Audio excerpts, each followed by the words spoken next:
I'm Scott Alan Miller. This is my life living in Leon, Nicaragua. My dogs are having a good time hanging out in the yard while I do the video. And today we're going to talk about one of the most dangerous things that I see as a pattern happening with people who are becoming new expats, moving to normally their very first country. Not always, though. Sometimes it's another one. Sometimes they have lots of experience. Sometimes they are new. But one thing that seems to be very, very common is hubris. And we have to worry about this because one of the things we're always worried about is success rates, right? We want people to come and be successful being an expat, which means a number of things: being able to stay, but also being happy and feeling that the activity of becoming an expat or becoming an immigrant, moving to a new place, is something that has worked out positively for you. You want to have this as a feeling of success. Like, I did this thing and it worked out, and long term, in 10 years and 20 years and 30 years, you say, boy, I'm glad I did that. And that's what we're looking for in success. So how do we avoid these dangerous situations that make us less likely to be successful? Well, we're going to talk about that right after the bump.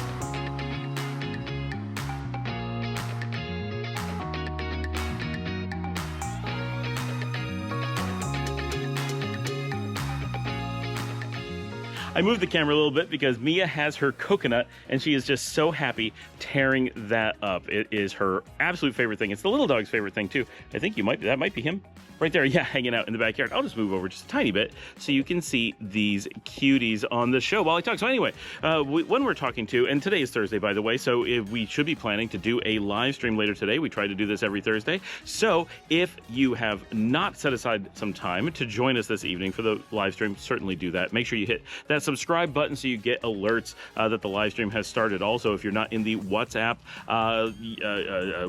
Expats of Nicaragua group, I try to announce in there when the live stream is happening. So a great time to jump in and become a member of that, so you have ways to find out as well, so you can know and join us this evening. It's a great way to talk to all of us live. Don't want to take too much time on that. If you do want to sponsor the show, though, let me know. You can hit that join button down there and join us here, or go on buymeacoffee.com/Scott Alan Miller. You can join there, or just buy me a coffee. It does a lot to support the show. I really appreciated it. So I really appreciate it. I'm having a little bit of a tough time talking today. So when I talk to people who are moving into the country, we have learned over the years that in many cases we can predict who is likely to be successful or not successful. And in the exception cases where people say they're successful, no, this worked out for me, everything's great, but you actually spend time digging into their situation, if they've done the things that we've said not to do, generally, they're also expressing things like, well, I'm trapped, I don't have any flexibility, so I have to do this. It's not like I can actually evaluate something else. You're like, okay, that may not be the same as successful. Trapped and successful, not the same. I understand why sometimes, she's leaving, sometimes this could be difficult to ascertain exactly what is and isn't successful, and that's certainly a difficult criteria, but I think we mostly know what we mean when we say that, right? At least we're going to make that assumption. They are so funny. They are just so happy in the afternoons when I come out and hang out with them outside. It is their favorite thing of the day, other than this, and when we play video games at night with my kids, and when I go to bed at night and they both climb into bed with me. Those are their three really big moments of their day. And so they're just happy little clams hanging out in the yard. So we all know what we mean by success, right? You're happy, it was a good decision, things didn't go wrong. Something's always going to go wrong, and something's always going to go right. So you can't just look at, well, we don't want anything to go wrong, we have to avoid failure. No. But the end result has to be a good one. And in the years of talking to many people, something that I've noticed as a pattern is that people who are moving into a country, and we're going to keep it short today because we have the live stream, people who are moving into a country who tend to approach it with I've done a lot of research, I'm really interested, I'm very open to, exploring what a new place is like. I don't think I know too much about it. I've done as much as I can to know about it. I'm putting in a real effort, but I need to get there and find out. And, in my own experience, I did a lot of moving around where it was temporary. So it's easy to have a lot of hubris when you're temporary, because you're like, look, I'm only here for so long. So if things are terrible, wow, what's the worst that could happen? I'm gonna be leaving either way, right? So you can go in with a lot of confidence. Hubris might be the wrong term, but you have a lot of confidence. This can only be so bad for so long. And that's probably true. But when you're making a permanent move, it's a very different thing, or an indefinite move, right? A move where we're hoping that it's permanent, which is what I did when I moved to Nicaragua the second time. Then that's where you need to be careful, right? Not while you're sampling places. I mean, you always want to be careful, of course, right? But when you're actually making that relocation move, this is where we're making our lives Some people remain in that, there's so much to go wrong. There's so many unknowns. I'm going to do everything I can to be prepared, but I'm worried, right? And when we moved, after living in 8 countries, coming back to Nicaragua, we still had all this apprehension. Like, do we really know enough? Have we researched enough? Are we absolutely sure? Have we thought this through? What if things change? What about all the unknowns? What happens when this? What happens with that? We weren't confident. And yet at every moment, we're like, this seems like the right thing. Still seems like the right thing. Years later, still seems like the right thing. It keeps being good, right? But we're always like, but what if we do something wrong? What if we did something wrong? And people who I talk to who are like that are very routinely, confidently, consistently successful at their moves. They're not 100% successful, and we shouldn't expect them to be. A certain number of people are going to come and find factors they could not know ahead of time, or factors that they could not realistically have predicted, or life events have changed, right? We've seen people move, got ill, and their family got ill or something, had to move back to another, go back to England or something. Like, these things happen, right? So there's things you cannot predict, but the success rates are very high in general, especially with a place like Nicaragua. People don't tend to come here haphazardly. A few do, but in general, you're going to get a lot of that in Mexico and Costa Rica, Spain, France, Thailand. They have a tendency to attract the people who aren't doing a lot of research. Ecuador. But for people who are doing lots of research, Nicaragua and Guatemala, Honduras, El Salvador, Cambodia, Laos, people who go to those places, these places typically have done lots of research, thought it through, and are thinking a little bit outside the box. They're not just following the crowd, and their success rates are expected to be pretty high. So unless you're in one of those very specific, everybody goes there to relocate countries, then we expect relatively high success rates as long as you're going in with the right mindset. Even if you get it wrong, you don't tend to get it very wrong. It's like, wow, we did okay, but we feel that this other place, right? You choose Nicaragua, and then you're like, you know what? We decided after giving it some time, we could do this, but Southeast Asia is just a better mix for us. Okay, right? But it's not a huge fail. It's just, we decided that the tuning is off. That tends to be the type of failure. When we're talking to people with extreme hubris, what we tend to find is people who, one, of course, come and say, we don't need to listen to any advice. We don't need to learn from other people. We know what we're doing. And sometimes this is people who are doing it for the first time and are sure that it's super easy and you don't need to think about it at all. But also we get people who've moved to several countries and assume that moving to yet another one will be so easy that there's no reason for them to have to, learn from the people who are on the ground, which is, of course, very dangerous because especially if you're moving to, say, if you're from the U.S., you move to Mexico, the things you're going to get used to are still North America. Moving to someplace like Nicaragua, other than the language, you're going to find so many things culturally different than Mexico. It'll really throw you off. It'll make it feel much like you never left the United States in your old, assuming that's where you started from, in your travels previously. So people can sometimes get lulled into a false sense of security through that. And so we find that people sometimes come down with this huge amount of hubris. And we had someone last year who moved down. He was so sure everything was perfect, and he was just so excited. And that's great. You want to be really excited. I'm in a new country, starting a new life phase. You certainly want to reduce apprehension and have great feelings about it, for sure. But he also came down and was 100% sure that he didn't have to listen to anybody. He was sure he had all these plans. They weren't flexible. He didn't have any way to adapt to life. He wasn't coming down to learn from the place and see if he fit. He was coming down like a sledgehammer and like, I'm going to do the things I want to do, and the world is going to adapt to me. And it's this combination of incredible confidence with a lack of respect, a lack of taking time to learn, to observe, to listen. And we've talked to so many people, and some people, the direction that this goes all over the place, right? I've known single people who've moved down and are like, in the first day, well, I'm just going to buy everything I could possibly want long before doing evaluations. I'm so sure that my remote evaluations are so accurate that I will not do any actual evaluation on the ground. I'm going to jump right into it. I don't want to go through the pain of months or several months of evaluation, of learning, of seeing if things are good for me. No, I'm going to enjoy jumping straight into it and acting like I know the place already. And they were sure. They had lived in Costa Rica. They lived in Thailand, places that were similar in certain ways. And so they were sure they didn't need to know about Nicaragua. It's just another country rather than being its own country. They learned very quickly that that was not the case. Nicaragua has a tendency to be a bit unique in a lot of ways. You can't look at Costa Rica for sure and extrapolate what Nicaragua is going to be like unless unless maybe if you know Honduras and El Salvador really well, you can start to, even then, I don't think you can. These countries are unique countries for a reason, and they're all different. And so, yeah, it's easy, like I did, to go to Panama, live there for a while and say, wow, I love this. Let's go try the next place, right? But we didn't know what it was going to be like. That's why we had to come try it, right? But to go to Costa Rica and say, I know what Nicaragua was like, that's serious hubris, because imagine going to Mexico and saying, I know exactly what the U.S. is like because of Mexico. You'll learn some things, but you'll not be sure which things are the same and which things are wildly different until you actually go. And so what we find is people who have this unbelievable confidence where they're believing that things are going to go really well and that they don't have to follow advice and that they don't have to stop and think and plan, and just general hubris. I know this is difficult to explain because it happens in so many different ways, but it's the hubris that is common that I find, this just overwhelming lack of concern that they need to evaluate things. And so what we see is, one, statements like, well, I'm the exception to the rule. I have magic, right? Words like magic and exception actually get thrown around.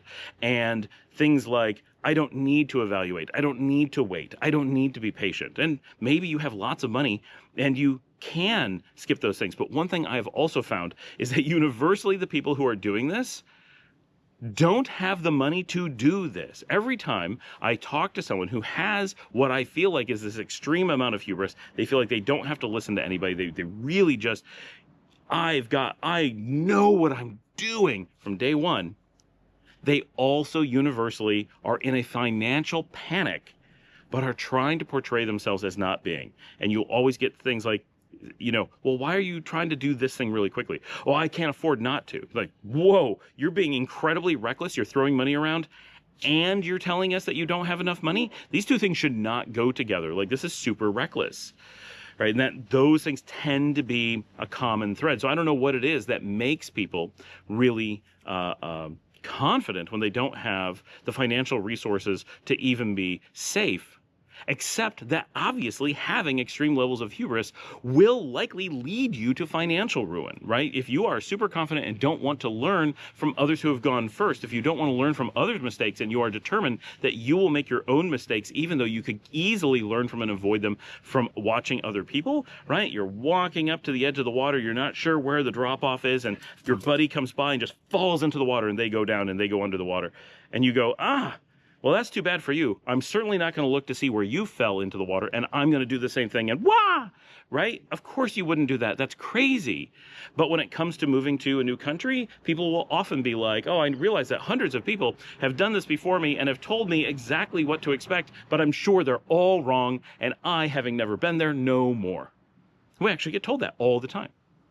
Not in quite those words, but we're definitely told that. People certainly think that the information from everyone who's been here must be wrong, and they know more about Nicaragua than the Nicaraguans, than the expats who've been here for years, than the people who have moved in and successfully live here. Now, is that possible? Yes, it's possible. Is it likely? Not at all. Right? So there's this thing that seems to be a combination, and I'm sure that the lack of financial prowess or comfort leads to a certain amount of emotional panic, and that panic leads to an overcompensation with super confidence and hubris, and totally that could be what's going on. So maybe that's it. But if you take these people and look at their hubris, and I just had someone get really upset because and tried to find any kind of misdirection because they wanted people to tell them that it was good that they made bad financial decisions and threw away what little money they had and spent everything and were in complete danger because it worked for them, right? Completely insane thing to say, right? In one breath, they've made mistakes that have destroyed their lives, and in the next breath, being like, but you got to tell me I made the right decision, that I did it well. They're not speaking about the relocation. They're talking about the acts that they did after relocating that cost them all their money. Literally using a threw away tens of thousands of dollars that they desperately need.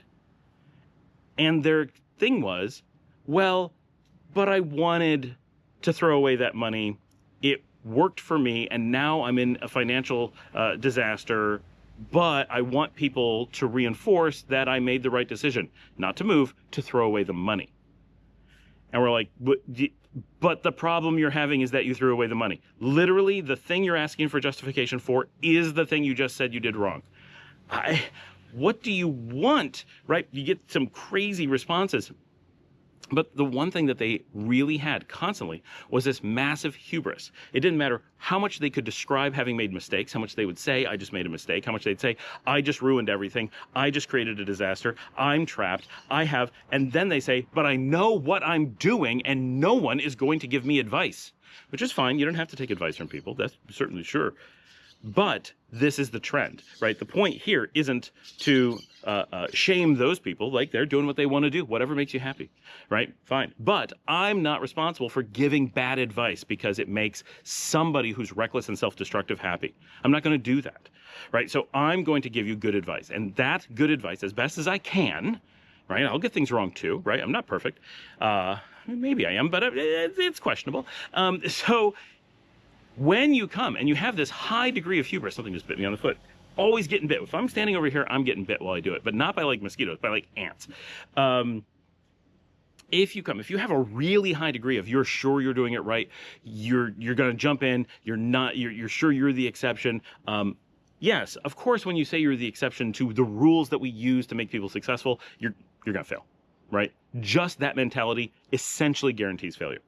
But this confidence, you may be in a position where you're listening to a lot of advice, but this extreme level of confidence, I certainly know what I'm doing. Now, if your confidence is like, I'm really flexible and I can put up with anything, I can make horrible decisions and I'll probably be okay. That's different. That's not hubris. But if you're like, I'm going to get everything right, I don't need to learn from other people, I'm so much smarter than all the people who have learned from their own mistakes and are sharing their mistakes. Right? Some people like to try to excuse this by saying, well, Scott thinks he's so smart. I don't think I'm smart. I think I made stupid mistakes, and a lot of them, and I'm not being a jerk and withholding them from people. Almost everything I tell people not to do, not the hubris thing, I didn't actually do that, but a lot of the other things, when I talk about business mistakes I don't want you to make, it's because I made them. When I tell you not to make real estate mistakes, it's because I made them. I didn't make them in Nicaragua. I made those in New York. But I did make horrible real estate mistakes. And I've helped people not copy those mistakes here. And I've watched people make horrible mistakes and learn from them, right? I am helping by giving you my mistakes being played back and other people's mistakes being played back so that you don't have to go through them. Coming at it as you don't need to learn from other people's mistakes. Every person wants to learn from other people's mistakes if they're being logical at all. That's how we do things, right? So having this mental place where you're upset or don't want to learn from others who came before you is another way of essentially saying, I want to fail. I'm looking for mechanisms to make success as unlikely as possible, which is a weird thing to want, but people have a tendency to want it because they just want to do what they want to do. And the dangerous thing is your brain gets into this position where it's like, I've decided I want to do these things. And so it starts looking for excuses, and hubris is one of them. Oh, no. We got this. And if anyone's wondering, watch the episode of Red Dwarf. It's in season 1. It's the episode that's Craig Ferguson's first appearance on television. It's not my favorite episode, but I do love Craig Ferguson. I love Red Dwarf, and if you can find it on YouTube or something, right? His whole show, I think the character's name is Confidence. He takes a expired food, and it causes, because they're aliens, and it causes him to have his worry or something manifest, and his hubris or his confidence manifest, and all the dangerous things that happens and how self-destructive it is with that. And Craig Ferguson, of course, does a great job, and it's years before he's on TV again, so you got to watch it, just if you're a Craig Ferguson fan, to see him when he's so young. And it's so funny to me because I've been watching Red Dwarf since I was little, and he looks so different in it. I was watching it and I said, why is that actor always so familiar? And of course I knew the Drew Carey Show when I was older, but it was so many years before Craig Ferguson was on TV again that I knew him as this character from Red Dwarf. And then by the time he was on Drew Carey, the next place that I could have seen him on TV was 10 years apart, and he looked so different and played such a different role. It was not until a few weeks ago that I was rewatching Red Dwarf with my daughter, and I said, oh my gosh, that's Craig Ferguson, right? But I've seen that episode 20 times easily.